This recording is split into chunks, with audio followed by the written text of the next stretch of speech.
اے پیغمبر میرے بندوں کو بتا دو کہ میں بڑا بخشنے والا ہوں، بڑا مہربان ہوں، اور یہ کہ میرا عذاب بھی درد دینے والا عذاب ہے۔ اور ان کو ابراہیم کے مہمانوں کا احوال سنا دو۔ جب وہ ابراہیم کے پاس آئے تو سلام کہا۔ انہوں نے کہا کہ ہمیں تو تم سے ڈر لگتا ہے۔ مہمانوں نے کہا کہ ڈریے نہیں، ہم آپ کو ایک دانش مند لڑکے کی خوشخبری دیتے ہیں۔ وہ بولے کہ جب مجھے بڑھاپے نے آ پکڑا تو تم خوشخبری دینے لگے، اب کاہے کی خوشخبری دیتے ہو؟ انہوں نے کہا کہ ہم آپ کو سچی خوشخبری دیتے ہیں، سو آپ مایوس نہ ہوں۔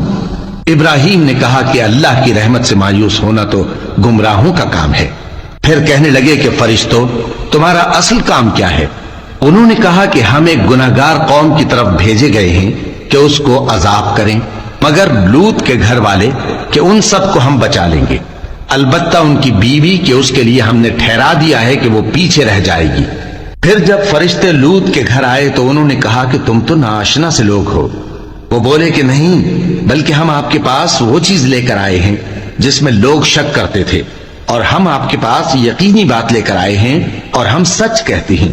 تو آپ کچھ رات رہے سے اپنے گھر والوں کو لے نکلیں اور خود ان کے پیچھے چلیں، اور آپ میں سے کوئی شخص پیچھے مڑ کر نہ دیکھے، اور جہاں آپ کو حکم ہو وہاں چلے جائیے۔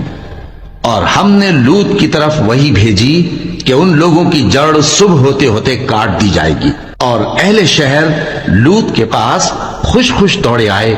لوط نے کہا کہ یہ میرے مہمان ہیں، کہیں ان کے بارے میں مجھے رسوا نہ کرنا، اور اللہ سے ڈرو اور میری بے آبروئی نہ کرو۔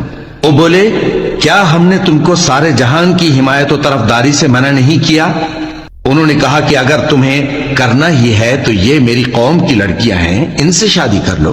اے نبی، تمہاری جان کی قسم وہ اپنی مستی میں مدہوش ہو رہے تھے، سو ان کو سورج نکلتے نکلتے چنگھاڑ نے آ پکڑا، اور ہم نے ان بستیوں کو الٹ کر نیچے اوپر کر دیا اور ان پر کھنگر کی پتھریاں برسائیں۔ بے شک اس قصے میں اہل فراست کے لیے نشانی ہے، اور وہ بستیاں اب تک شام جانے والے سیدھے رستے پر موجود ہیں۔ بے شک اس میں ایمان لانے والوں کے لیے نشانی ہے۔